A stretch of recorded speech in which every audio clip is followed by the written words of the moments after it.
Aloha, coming to you from the beautiful island of Long Island.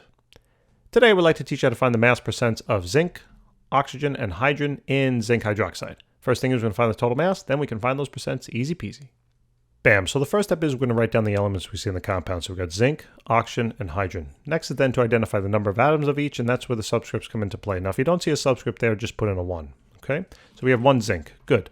We also have 1 oxygen, but careful. Oxygen is part of the polyatomic anion hydroxide, and we have 2 of them. So we technically have 2 oxygens. In other words, just simply take the inner subscript, multiply it by the outer to find the total. Hydrogen, then we would do the same thing. Just multiply those 2 numbers together, and that would be 2. Then we're simply going to take those number of atoms and multiply it by the mass of each element. These masses are always found on the periodic table. So zinc is going to be 65.38, oxygen is 16, hydrogen is 1.01. So let's write it down. So 65.38, oxygen is going to be 16. Hydrogen is 1.01. Then we're going to find the total mass of each element by simply multiplying this row and across. So the total mass of zinc here is going to be 65.38. The total mass of oxygen there is going to be 32. And then the total mass of hydrogen is 2.02. All right?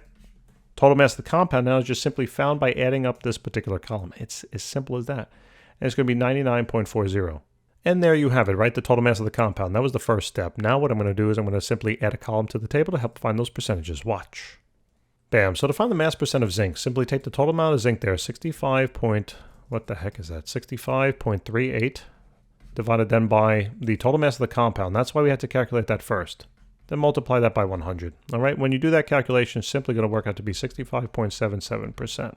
And that's all it is to find the percentage, right? Same thing for oxygen. Take the total amount of that oxygen, 32, divided by the total mass of the compound, 99.40, multiply by 100. It's a simple percent calculation, part over whole times 100, all right? And when we calculate that, it's going to be 32.19%, all right? And that takes care of that.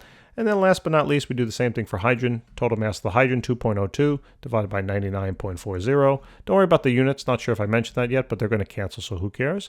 And this would work out to be 2.03%, all right? Then what you can simply do is simply add this column on up if you want it to check yourself, and it should equal basically 100% or very close to that, and you're going to be very happy. By the way, we want this for you on your next test. All right? We have a whole channel dedicated to doing just that, and we got a website coming out. Stay tuned.